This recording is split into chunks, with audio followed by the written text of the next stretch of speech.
Hey everyone, welcome back for another deep dive. It's wild how fast technology is moving, huh? It really is. It seems like every day there's some new gadget or app, some crazy new advancement. It's exciting. Definitely. But sometimes, I gotta admit, it feels like we're almost losing control. I Like, think a lot of people feel that way. like we're on this train that's speeding up and we don't know where it's going. Yeah. And that brings us to today's topic. We're talking about artificial intelligence, AI, specifically the dark side of AI, the ways it can be used, not for good. Right. Our source material for this deep dive is a news story that, frankly, sent chills down my spine when I first read it. I can see why. It's a story about a former football club owner, a guy who's used to dealing with big money, high-pressure decisions. Right. Someone you'd think would be pretty savvy. Exactly. And yet, he was scammed out of €1 million using AI. €1 million. Yeah. It's a powerful example of how this technology can be weaponized. The article calls it Artificial Intelligence and €1 million Scam, How a Former Football Club Owner Was Deceived. Catchy, right? It gets the point across. So our mission today is to dissect this scam, figure out how it worked, why it was so effective, and most importantly, what we can all do to protect ourselves from becoming the next victim. Because honestly, after reading this story, I'm feeling a little vulnerable. I think it's a natural reaction. It's a wake-up call for sure. But the good news is the more we understand about these scams, the better equipped we are to defend against them. Okay, so the article talks a lot about how AI is revolutionizing technology. I mean, we hear that all the time, right? But what does it actually mean? It means AI is changing everything, from the way we shop, to the way we work, to the way we interact with the world around us. It has the potential to solve some of humanity's biggest challenges. Yeah, like healthcare, climate change. Exactly. But like any powerful tool, it can be used for good or for evil. And in this case, it was used to deceive. And the deception here was incredibly sophisticated. We're not talking about some simple phishing email, right? This was next level stuff. They used deepfakes. So tell me, what exactly is a deepfake? Well, a deepfake is basically a hyper-realistic fake video or audio recording. Imagine someone creating a video of you saying or doing something you never actually did. Whoa, that's terrifying. It is, and that's exactly what makes them so dangerous. These algorithms can analyze existing photos and videos of a person to create incredibly convincing fakes. So in this scam, they basically created deepfakes of people the victim knew and trusted, right? Exactly. People like business partners, colleagues, maybe even family members. Oh, wow. So they really pulled out all the stops. They did, and it worked because it played on one of our most fundamental human instincts.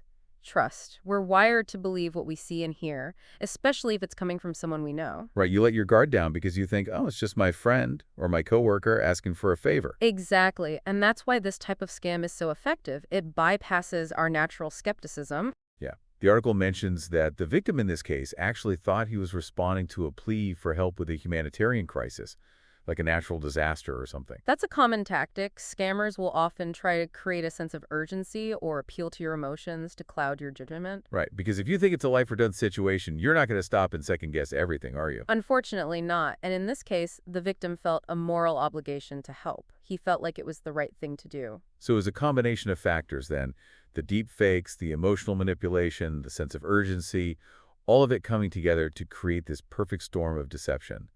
And it's especially scary because, as we said, this guy wasn't some naive newbie. He was a former football club owner, someone accustomed to high-stakes negotiations.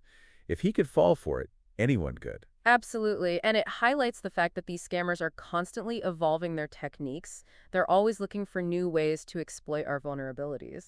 Okay, so this is all pretty doom and gloom, but the article does offer some hope. It talks about ways to protect ourselves, right? Right, and one of the most important things is verification. If you receive a request for money or any kind of sensitive information, always verify it through a separate channel. So like if you get an email from your bank asking for your account details, don't click on the link in the email. Go directly to the bank's website or call them on the phone. Exactly. Or if a friend messages you asking for money, call them or text them on a different platform to make sure it's really them. That's such a simple thing, but it could make all the difference. Absolutely. And it's also a good idea to enable two-factor authentication on all your online accounts. Two-factor authentication. That's where they send you a code to your phone, right? Right. It adds an extra layer of security, making it much harder for scammers to access your accounts. And this is something everyone should be doing, right?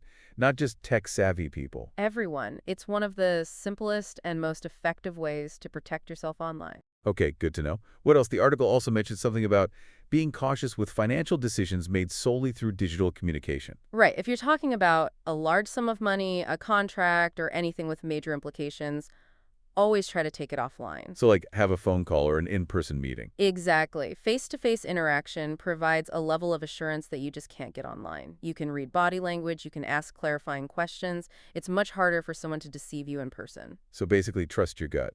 If something feels off, it probably is. Exactly. Don't be afraid to ask questions, to double check, to be a little bit paranoid even. Okay, so to recap, AI scams are getting more sophisticated, but we can fight back by verifying sources, using two-factor authentication, and taking big decisions offline. It's all about being proactive and taking those extra steps to protect yourself. Well, this whole conversation has definitely been eye-opening. It's amazing how AI can be used for both good and bad, isn't it? It is, and it raises a lot of questions about how we as a society are going to navigate this new landscape. How do we balance the incredible opportunities of AI with the very real dangers it presents? Yeah, because it's not going away, is it? AI is here to stay. It is, and it's only going to get more powerful and more pervasive. So it's up to us to stay informed, to educate ourselves, and to be vigilant. Because the future is coming, whether we're ready for it or not. That's right. Okay, well, that's all the time we have for today's deep dive. Thanks for listening, everyone, and stay safe out there. Thanks for having me. And you're ever unsure about something, don't hesitate to reach out to a trusted source for advice. Remember, knowledge is power, It is. and in the world of AI, knowledge might just be the key to staying one step ahead of the scammers. Until next time. See you then. 6CO10.